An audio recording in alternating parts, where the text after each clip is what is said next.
grande, grande, grande, sensibilità. Sei stanca?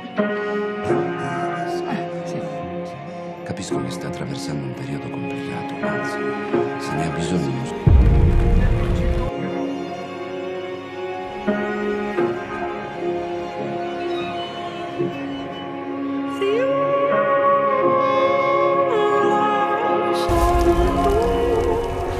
Ricordo aveva 35 anni, sua moglie 24.